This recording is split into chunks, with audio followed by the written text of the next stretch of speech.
Hindi na lamang pagtataboy ang naranasan ng mga Pinoy na mga mangingisda dahil maging ang kanilang mga nalambat na mga lamang dagat ay pilit na pinababalik sa karagatan. Kunin natin ang report ni Madeline Villar Moratillo.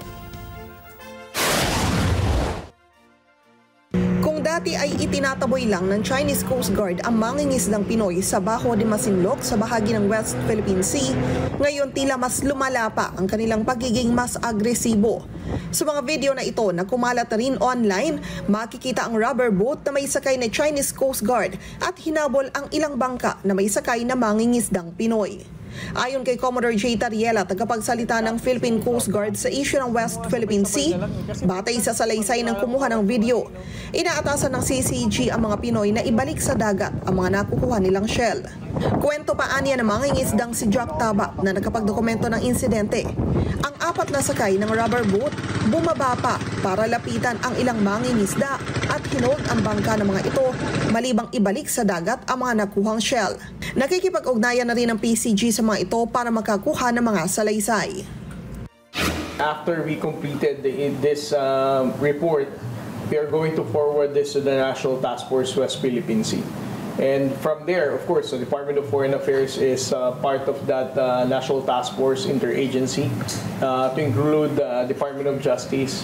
And of course, it's their role now, no? Whether the DFA will push for any diplomatic action or the DOJ will also assist. It's for them to respond to as to whatever legal or diplomatic actions that the national government will take.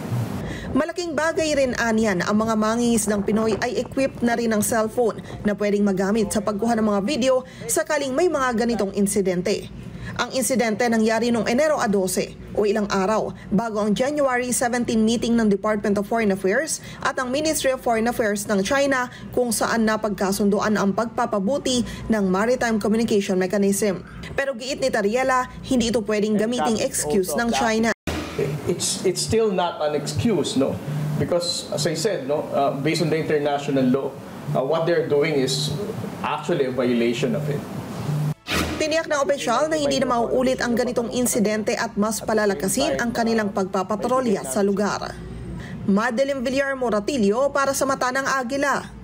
Matatag, matapang, matapat. Maraming salamat sa inyo pong pagsubaybay sa Mata ng Agila Primetime. Para malaman ang matatag, matapang at matapat na mga balita, i-follow lamang at mag-subscribe sa AtNet25 TV.